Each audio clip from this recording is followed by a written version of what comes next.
Karim is just 19 years old, but he's already been to jail twice.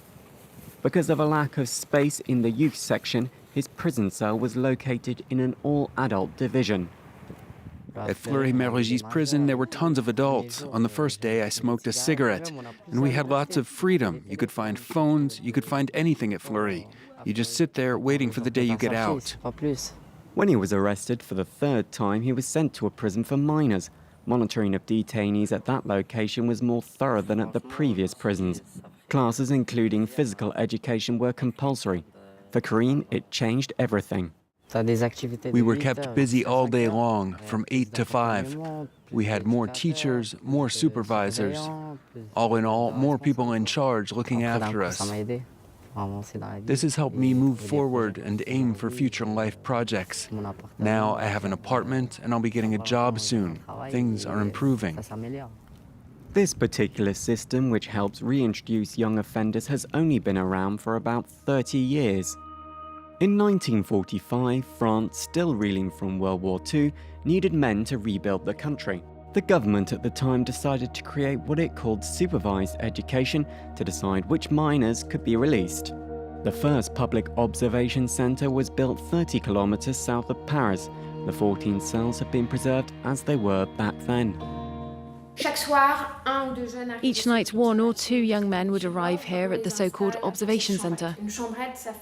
They were placed in these tiny cells, less than 5 square metres, just enough space for one bed. Locked up for a full 15 days, the kids would stay on their beds, and various workers would come and see them. Psychiatrists, social workers, and all kinds of experts would come and submit these minors to a battery of tests for 3 months.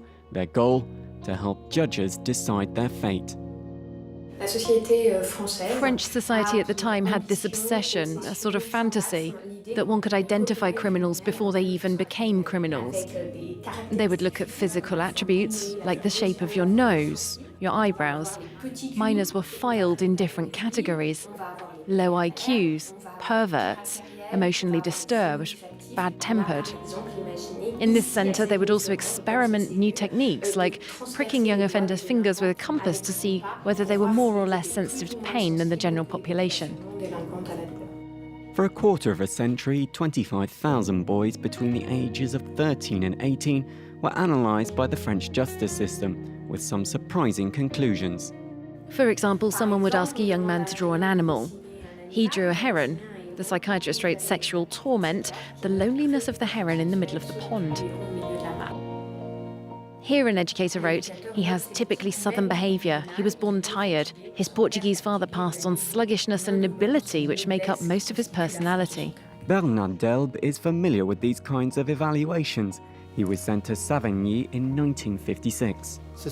These are the files from the various departments that handled my case.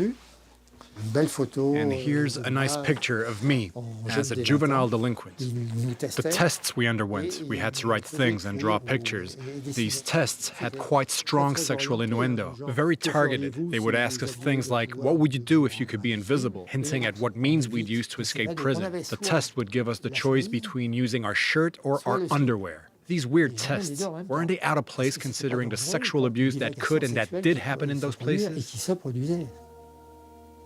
Bernard committed his first theft when he was 12, small amounts of money. One day he decided to turn himself in. The juvenile court judge sent him to Fresnes prison. He was just 16 years old at the time.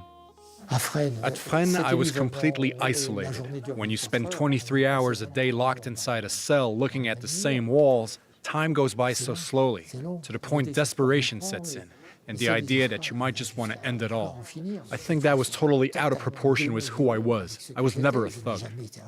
A year later, he was sent to Saint-Maurice in a supervised education center. Bernard spent 3 years there. When I arrived at that place, there was still a lot of institutionalized violence. The headmaster was brutal. Whenever he was told that one of the boys had misbehaved, he would take him to the kitchen, and after a few minutes, the youngster would come out all bloodied and bruised and sent to solitary confinement. In the end, it was military service that helped Bernard move forward. Supervised education was ended in 1990, and replaced by the Youth Judicial Protection. Its goal is to re-educate and reintroduce young men and women and to avoid putting minors in jail. What really matters, in my opinion, is being effective both for society and for the young man or woman. Because that person will have to reintegrate society, and society will be better off if that person has been well surrounded and re-educated. It's not a word I like, but it means being subjected to sustained educational measures, which will allow them to have a stable and normal life. And the method seems to be working. Although France's population has grown consistently throughout the years, since 2000, the number of juvenile crimes has remained steady, making up 12% of all criminal cases.